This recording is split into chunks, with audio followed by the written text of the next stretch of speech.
I am super nerdy. I love to code and I love tech, but I also love features that make my life as a driver easier. In this video, we're going to talk about one such feature. What's going on, everybody? I'm Zach Drives Fast for the RideShare Guy, and in this video, we're going to talk about a new integration that DoorDash is rolling out and how it could benefit us. Let's get into it. First of all, I'm bummed to say that my car isn't new enough to support this new feature, but if you're an iPhone user that doesn't drive a total beater, then this might be for you. DoorDash just announced integration with CarPlay, and if you don't know what that is, it's essentially where you connect your iPhone to your car stereo either through Bluetooth or through USB, and it enhances the functionality of your phone. Essentially, it gives your iPhone a whole nother screen. Here's the thing though, you can't just plug your iPhone into your car stereo and expect it to work. The individual apps that you're using have to support it. And now, in select markets, DoorDash does. Not much is known about this new feature as of yet.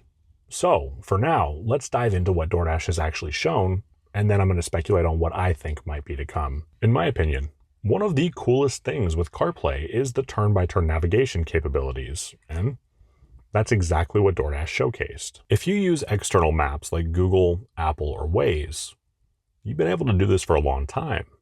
But now, you can use in-app navigation directly in the Dasher app. Depending on the placement of the screen in your car, this could potentially reduce the risk of accidents or distracted driving. Think about it like this. Are you more likely to get into an accident if you're focused on something this big up here, or if you're focused on something this big right in front of you? I definitely see this being a safety feature, depending on the location of the screen in your car. I can't speak for you, but I can think of another scenario where this would benefit me greatly. The air conditioning in my car is very hit and miss. Sometimes it works, other times it doesn't. Having my phone sitting in direct sunlight in a hot car for hours a day frequently makes it overheat. And when it overheats, I can't use it. Sure, I could move it to a shady place in my car, but by doing so, I'd be moving it completely out of my field of view, and I'd have to take my eyes off the road to watch the navigation. Now, if my car weren't a total beater, I could just set my phone in the passenger seat while it's charging and follow the in-app navigation through CarPlay. Also, depending on the time of day that I'm driving, sometimes the sun hits my phone in just a way that makes it nearly impossible to see the navigation. So, having my maps on another screen inside the car could greatly reduce the impact of the sun. Another thing that could make this feature really beneficial is most states do have don't touch your phone laws. So, not only could this potentially be a safety feature, but it could prevent you from getting pulled over. Nothing kills your earnings faster than getting a ticket. As for me, remember the total beater part?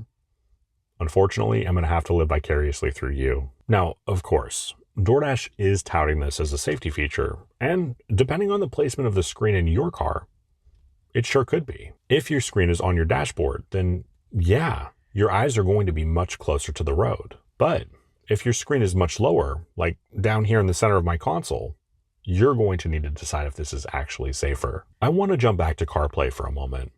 In its simplest form, this is essentially just an extension to your phone. Apps that support CarPlay, at least in theory, can have the same functionality that they have on your phone. This means that if we continue to build this out, we could potentially see the ability to accept or decline orders right from our screen in the car, hopefully with a one-touch decline. Of course, this would be a feature down the road. Overall, I do think that this is a really cool feature, but I'd be lying if I said I didn't have any concerns. DoorDash keeps adding to the Dasher app, which is already notoriously buggy, rather than fixing the problems that already exist with the app. Having said that, this new feature has the possibility to mitigate some bugs because it's piggybacking off of software that Apple wrote instead of their programmers. I want you to let me know in the comments if you have this in your area yet. As of now, this is a pilot program in select markets only. Being is that, so far, they've only showcased the navigation. This is a feature I could see myself using sometimes. While in-app navigation is definitely convenient, it's generally not what I reach for. I like the external version of Google Maps or Waze during the day, and I much prefer Apple Maps at night. Google Maps runs the fastest on my phone and has the least lag when you're actually moving, and Apple Maps makes it incredibly easy to find the right house at night. If my car had the right equipment, I could see this being incredibly beneficial when it's hot and my phone is overheating, or if the sun is hitting my phone just right. How could you see yourself using this new feature, and how would it benefit you? Let me know in the comments. I think it's awesome that DoorDash is expanding their technology in ways that some drivers will find very useful. I've rented cars before that have CarPlay, and the added functionality is always awesome to have. The bigger screen is always nicer to look at than my iPhone. Let me know in the comments if you've had a chance to test this out yet. If you have, what were your thoughts? If you haven't done so yet, please do consider pressing the like button and subscribing to the RideShare Guy. You can catch my videos here every Tuesday. If you enjoyed this video, check out this video where I discuss why strikes just don't work for gig workers. I'm Zach Drives Fast for the RideShare Guy. Take care.